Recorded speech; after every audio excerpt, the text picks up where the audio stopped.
最近有不少来自欧洲政界的访问团来台湾，总统蔡英文早起接见波兰甲意大利的访问团，感谢欧洲盟友的支持甲关心咱台海的和平稳定。咱国外交部长吴钊燮最近伫欧洲访问，冒去意大利，外界嘛认为讲这是最近这几档咱国家外交重大的突破。 欧洲国家政要连续访台，蔡总统19早起一连降级波兰众议院外交会副主席巴图许，甲意大利参议院副议长兼益友访团。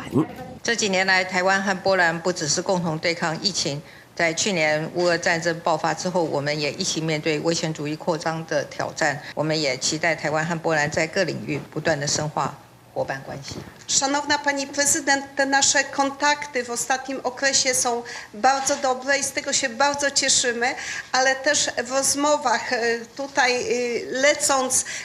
też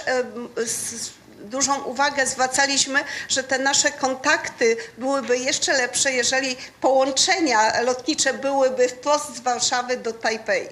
蔡总统感谢欧洲盟友来台展现支持，关切台海和平稳定，佮表达希望台欧深化经贸合作关系。那接见意大利访问团时，外交部长吴钊燮也伫边仔陪同。其实伊拄结束欧洲行访台期间，也低调前往意大利，互看做台湾最近几年外交的一大突破，包括意大利众议院外委会副主席佛曼提尼。 众议员野崎丁人拢主动伫面册抛出甲吴钊燮的相片，佮开写对自由的热爱，团结起来，意大利甲台湾，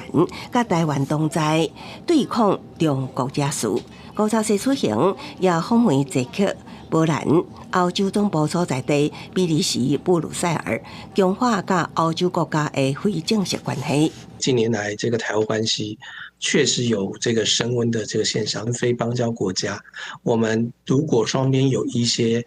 相互有利的议题的话，本来就会有一些更多的这个交流。那希望透过高层的互访，能够来更紧密的来促进合作。学者指出，在欧洲国家主流民意对中国产生疑虑的时阵，台湾应该把握时机，和台欧之间的交流互动，实际推动扩大到各领域在面。记者综合报道。